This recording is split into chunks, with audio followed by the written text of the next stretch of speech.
ನಮ್ಮ ನಿಲುವು ಜನರ ಜೊತೆಗೆ. ಕಾಂಗ್ರೆಸ್ಸಿನ ಆಂತರಿಕ ಕಲಹದಲ್ಲಿ ನಮ್ಮದೇನು ನಿಲುವಿಲ್ಲ. ಅವರು ಅಧಿಕಾರ ದಾಹ, ಕಾಂಗ್ರೆಸ್ಸಿಗೆ ಇರುವಂಥ ಅಧಿಕಾರ ದಾಹ ಮತ್ತು ಇಡೀ ಭಾರತದಲ್ಲಿ ಎಲ್ಲ ಕಡೆ ಸೋಲು ಅನುಭವಿಸಿದ ಮೇಲೆ ಹೈಕಮಾಂಡಾಗಿ ಉಳಿದಿಲ್ಲ. ಹೀಗಾಗಿ ಈ ಅಧಿಕಾರ ದಾಹದ ಆಟ ಮುಂದುವರಿತದೆ. ಎಲ್ಲಿ ನಮಗೇನು ಚಿಂತೆ ಅಂದರೆ ಅಧಿಕಾರ ದಾಹದ ಆಟದಲ್ಲಿ ರಾಜ್ಯ ಹಾಳಾಗಿ ಹೋಗ್ತದಲ್ಲ, ರಾಜ್ಯ ಹಾಳಾಗಿ ಹೋಗುತ್ತೆ, ರೈತರು ಹಾಳಾಗ್ತಾ ಇದ್ದಾರೆ, ಜನಸಾಮಾನ್ಯರು ಹಾಳಾಗ್ತಾ ಇದ್ದಾರೆ. ಇವತ್ತು ಶಿಕ್ಷಣ ಸಚಿವರು ಒಂದು ಸ್ಟೇಟ್ಮೆಂಟ್ ನೋಡಿದ್ರೆ 3 ಬಾರಿ SSLC ಪರೀಕ್ಷೆ ಮಾಡೋದು, ಮಾರ್ಕ್ಸ್ ಕಮ್ಮಿ ಮಾಡೋದು ಜನ ಒಪ್ಕೊಂಡಿದ್ದಾರೆ. ಅಲ್ಲಿ ಯಾವ ಗುಣಮಟ್ಟದ ಶಿಕ್ಷಣ ಮತ್ತು ಆಡಳಿತ ಎರಡೂ ಈ ರಾಜ್ಯದಲ್ಲಿ ಆಗಿದೆ. ನಮಗೆಲ್ಲ ನಿಜವಾಗ್ಲೂ ಕೂಡ ಈ ಕರ್ನಾಟಕದ ಹಿಂದಿನ ರಾಜ್ಯದ ಪ್ರಗತಿ ವೈಭವವನ್ನು ನೋಡಿದವ್ರಿಗೆ ಬಹಳ ನಾಚಿಕೆ ಆಗ್ತಾಯಿದೆ, ನಿರಾಶೆ ಆಗ್ತಾಯಿದೆ. ಸಿದ್ದರಾಮಯ್ಯ ಅವರು ಇಷ್ಟು ಹಿರಿಯ ರಾಜಕಾರಣಿಗಳು ಈ ಸ್ಥಿತಿಗೆ ತಮ್ಮ ಆಡಳಿತವನ್ನು ಕುಸಿಯಲು ಬಿಡಬಾರ್ದಾಗಿತ್ತು.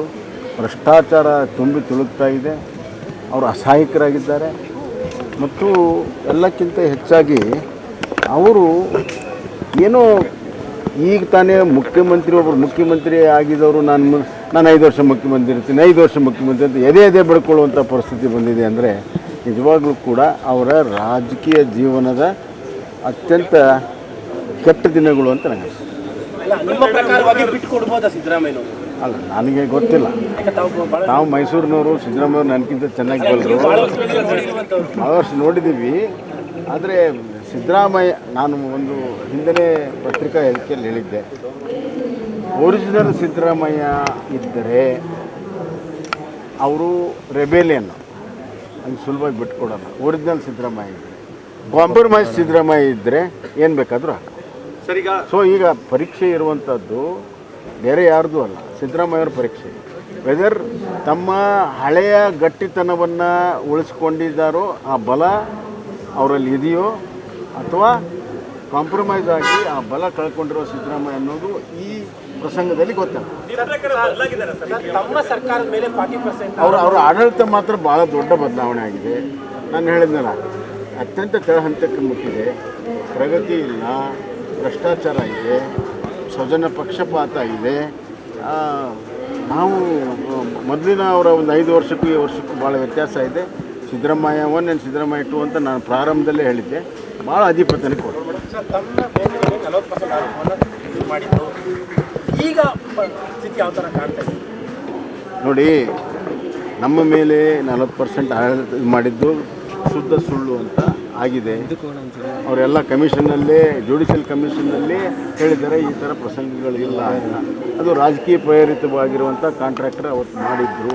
ನಾನು ಮುಖ್ಯಮಂತ್ರಿ ಆಗುವ ಪ್ರಾರಂಭದ ಮುಂಚೆನೇ ಮಾಡಿದ್ರು. ನಾವು ಅದಕ್ಕೆ ಭಾಳಷ್ಟು ಲೋಕಾಯುಕ್ತರ ತನಿಖೆ ಮಾಡಿ ಏನು ಬೇಕಾದ್ರೂ ಮಾಡಿ ಅಂತ ಕೂಡ ಪ್ರಚಾರ ಮಾಡಿದ್ವಿ.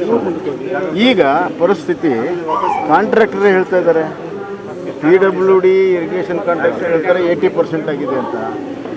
ಎಲೆಕ್ಟ್ರಿಕ್ ಕಾಂಟ್ರಾಕ್ಟರು ಮೀಟ್ರಲ್ಲಿ ದೊಡ್ಡ ಪ್ರಮಾಣದಲ್ಲಿ ಭ್ರಷ್ಟಾಚಾರ ಆಗಿದೆ ಅಂತ ಹೇಳ್ತಾರೆ. ಎಲ್ಲ ಇದು ಹೊರಗುತ್ತಿಗೆದಾರರ ರಿಕ್ರೂಟ್ಮೆಂಟಲ್ಲಿ ಭ್ರಷ್ಟಾಚಾರ ಆಗಿದೆ ಅಂತಾರೆ, ಟೀಚರ್ ರಿಕ್ರೂಟ್ಮೆಂಟ್ ಭ್ರಷ್ಟಾಚಾರ ಆಗಿದೆ ಅಂತಾರೆ. ಭ್ರಷ್ಟಾಚಾರ ತುಂಬ ತೊಳುತ್ತಾ ಇದೆ.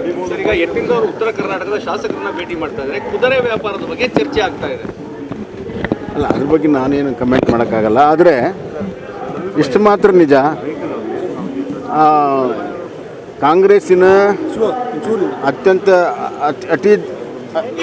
ಅತಿ ದೊಡ್ಡ ನಾಯಕರು ಶಾಸಕರನ್ನು ಒಲಿಸುವಂಥ ಪರಿಸ್ಥಿತಿಗೆ ಬಂದಿದೆ. ಸೊ ಒಲಿಸುವಂಥದ್ದೇನು ಎಲ್ಲ ಪ್ರಕ್ರಿಯೆ ಇದೆ ಅದರಲ್ಲಿ. ಹಣದಲ್ಲಿ ಖರೀದಿ ಮಾಡುವಂತ ಕೆಲಸ ಆಗ್ತಾ ಇದೆ ಅಂತ, ಹಣಬಲದಿಂದ ಖರೀದಿ ತಮ್ಮ ಪಕ್ಷದವ್ರಿಗೆ ಹಣದ ಆಮಿಷ ಕೊಡುವಂಥದ್ದು ಇದೆ ಅಂತ. ಅಲ್ಲ, ಅದು ಈಗ ಇಡೀ ಕಾಂಗ್ರೆಸ್ ನಿಂತಿರೋದೇ ಹಣದ ಮೇಲೆ, ಹೈಕಮಾಂಡು ನಿಂತಿರುವಂಥದ್ದು ಹಣದ ಮೇಲೆ. ಸೊ ಹೈಕಮಾಂಡೇ ಹಣ ತಗೊಂಡು ತೀರ್ಮಾನ ಮಾಡುವಾಗ ಶಾಸಕರಿಗೆ ಅದೇ ದಾರಿ ಅಲ್ವಾ? ಸರಿ, ಸಿದ್ದರಾಮಯ್ಯ ಅವರು CM ಆಗಿದ್ದಾರೆ, ಹೈಕಮಾಂಡ್ ಹೇಳಿದ್ರೆ ಮುಂದುವರಿತೇನೆ ಅನ್ನೋ ಒಂದು ಪದವನ್ನು ಇವತ್ತು ಬಳಸಿದ್ದಾರೆ. ಅದೇ ನಾನು ಹೇಳಿದ್ದು, whether he is the original rebel Siddaramaiah ಅವರ ಕಾಂಪ್ರಮೈಸ್ ಸಿದ್ದರಾಮಯ್ಯ ಅಂತ. ಅದು ಗೊತ್ತಾಗುತ್ತೆ. ಸರ್, ಈಗ ಕಾಂಗ್ರೆಸ್ ಒಡೆದ ಮನೆ ಆಗಿದೆ. ಕಾಂಗ್ರೆಸ್ಸು ಅಧಿಕಾರ ಬಂದು ಮುಖ್ಯಮಂತ್ರಿ ಆಗುವಾಗಲೇ ಮೊದಲನೇ ಬಿರುಕು ಬಿಟ್ಟಿತ್ತು. ಆ ಬಿರುಕಿಗೆ ಭಾಳ ದೊಡ್ಡದಾಗಿದೆ, ಒಡೆದು ಹೋಳಾಗಿದೆ. ಇದರ ಲಾಭ ಬಿಜೆಪಿ ಏನಾರು ಆಗ್ಬೋದಾ? ಆ ಥರ ನಿರೀಕ್ಷೆ ಇದ್ರಾಗ ಲಾಭ ನಷ್ಟ ಪ್ರಶ್ನೆನೇ ಇಲ್ಲ. ಜನ ಕಾಯ್ತಾ ಇದ್ದಾರೆ, ಯಾವಾಗ ಈ ಸರ್ಕಾರ ತೊಲಗ್ತದೋ ಅನ್ನುವಂಥದ್ದು ಕಾಯ್ತಾ ಇದ್ದಾರೆ. ಖಂಡಿತವಾಗೂ ಮುಂದಿನ ಚುನಾವಣೆಯಲ್ಲಿ BJP ದೊಡ್ಡ ಬಿಹಾರ್ ಮಾದರಿಯಲ್ಲಿ ದೊಡ್ಡ ಪ್ರಮಾಣದಲ್ಲಿ ನಾವು ಸರ್ಕಾರವನ್ನು ಮಾಡ್ತೀವಿ. ಸರ್, ದೇಶದಲ್ಲಿ ಕಾಂಗ್ರೆಸ್ಸೇತರ ಸರ್ಕಾರಕ್ಕೆ ಒಲವನ್ನು ತೋರಿಸ್ತಾ ಇರುವಂಥದ್ದು ಬಿಜೆಪಿ. ಕಾಂಗ್ರೆಸ್ಸೇತರ ಸರ್ಕಾರಕ್ಕೆ ರಾಜ್ಯದಲ್ಲಂಥ ಪರಿಸ್ಥಿತಿ ಬಂದರೆ ಬಿಜೆಪಿ ಅದಕ್ಕೆ ಮುಂದಾಗುತ್ತಾ? ಅಲ್ಲ, ಈಗ ನಮ್ದು ಯಾವಾಗಲೂ ಕೂಡ ಕಾಂಗ್ರೆಸ್ ವಿರುದ್ಧವೇ ನಮ್ಮದು ನೀತಿ ನಿಯಮ ಹೋರಾಟ ಎಲ್ಲ. ಸೊ ಅದು ಕಾಂಗ್ರೆಸ್ ತೆಗೆಯೋದಕ್ಕೆ ಏನು ಬೇಕೋ ಎಲ್ಲ ಮಾಡ್ತೀವಿ.